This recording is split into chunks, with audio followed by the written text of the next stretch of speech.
This morning's gospel seems to be about how we deal with conflict in the church. We're given a rather straightforward procedure to follow. If someone sins against you, speak to them privately. If he won't listen, confront him again with a couple of witnesses. If he still won't listen, tell the whole church about his sin. And if he still won't listen, let such a one be to you as a Gentile and a tax collector. Now, the Jews had nothing to do with the Gentiles. They had nothing to do with tax collectors who they considered traitors. So it sounds like that last resort is instruction to shun the offender, basically resulting in that person being removed from the fellowship. Now, there have been Christian groups who have used this exact procedure in the past to get rid of troublesome people. There are some Christian groups today who use shunning as the final punishment for someone who has refused to repent from some known sin. But is that what this procedure is really all about?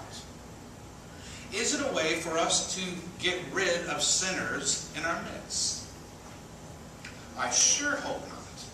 Because if it is, this church would probably be empty right now. I see, I'm not so sure that what Jesus is offering us is some disciplinary process. I think he has something else in mind. What causes me to think he has something else in mind is what he said just before this passage in the 18th chapter of Matthew. There he told a story, a well-known story, the story of the lost sheep. You might remember the story. Jesus leaves the 99 sheep to go look for the one lost sheep.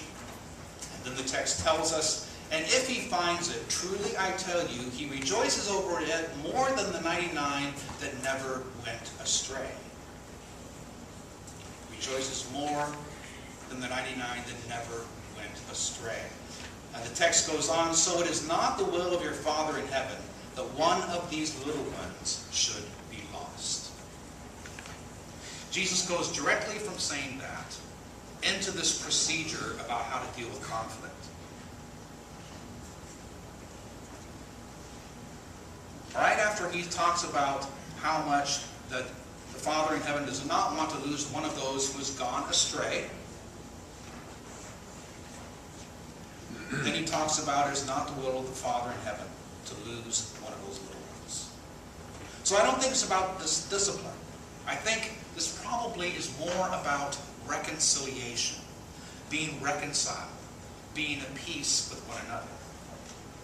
I think it is the health of everyone in the community that is the goal of this procedure. Now, being in community isn't easy. Sometimes it's a lot of hard work. And some of that hard work involves resolving conflicts. When it comes to resolving conflicts, the first thing we probably need to recognize is that conflict is not always a bad thing.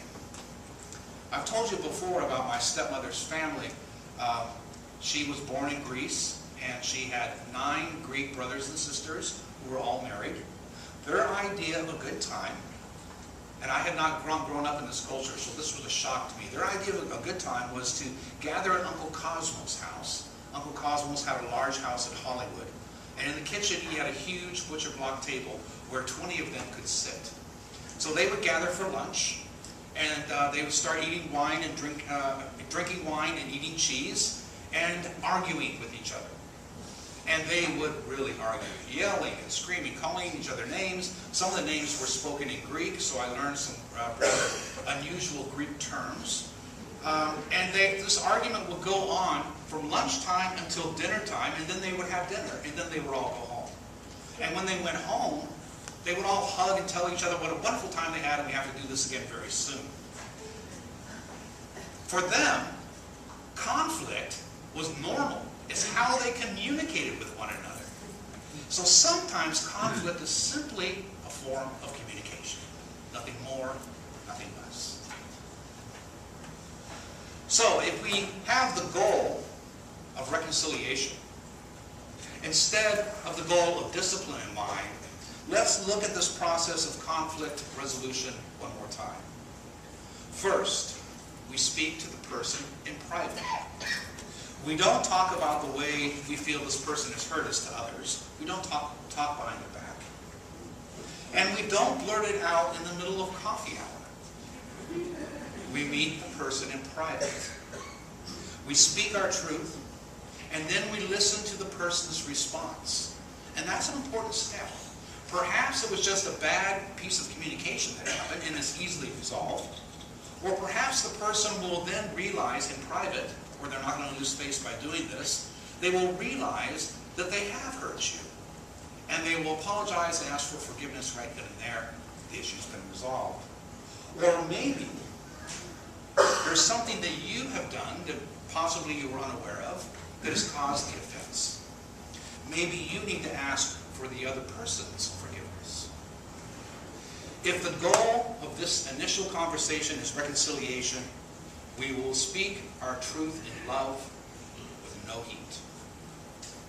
And it's been my experience that usually reconciliation happens after this first attempt at communication. Usually that's all it takes. But sometimes it doesn't happen. Then perhaps we need to bring a couple of other people with us who will, again, we meet in private with the person.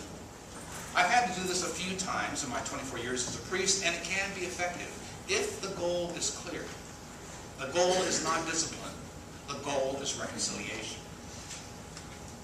Okay, I do have to make a brief confession. As a young priest, there was one couple who really bothered me. And they kept on coming to me and complaining about this and that. And rather than follow this process, I just suggested to them that maybe they were really Methodists. No, I failed at reconciliation in that particular situation. And I also lost a friend who happened to be the local Methodist minister. Okay, the next step. Tell it to the church. Harsh. I've never gotten in the pulpit and announced someone else's sin. I don't know another Episcopal priest that has. However, I have involved the diocese, the larger church, in attempts at reconciliation. And in our Episcopal way, saying tell it to the church, that might be the same thing, getting the diocese involved. And in a couple of instances, bringing in the bishop or one of the bishop's staff has brought about reconciliation in those kind of situations. And the last resort, treat them like a Gentile and a tax collector.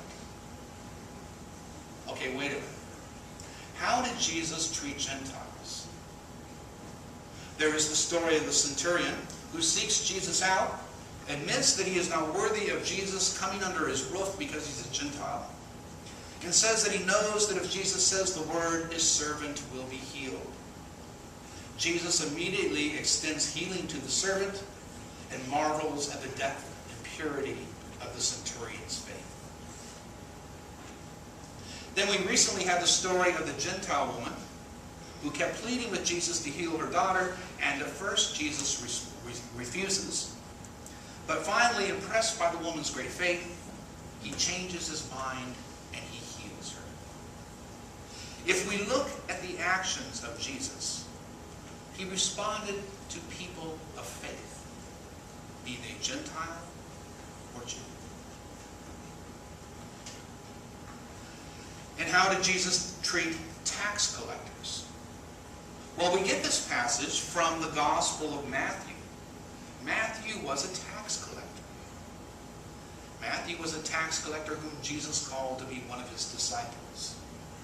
Obviously, being a tax collector was not a reason to exclude Matthew from Jesus' community of followers. The ministry of Jesus is the ministry of reconciliation. Reconciling, making peace between us and God, and showing us that we can be reconciled with one another. Conflict happens. We don't avoid it. We don't look for it. Yet as Christians, our goal when conflict happens is always to continue the ministry of reconciliation initiated by Jesus. if we do this, we will build a healthy community. A healthy community is hard to come by. As I said, it's hard work, but it's worth it. Because when we find it, it's like discovering a little bit of heaven. And as Jesus promised in this morning's gospel, when we gather together in honesty and integrity, even when it's hard to do that, amazing things can happen. Because Jesus is with us right here in our very midst, encouraging us to continue his ministry of reconciliation.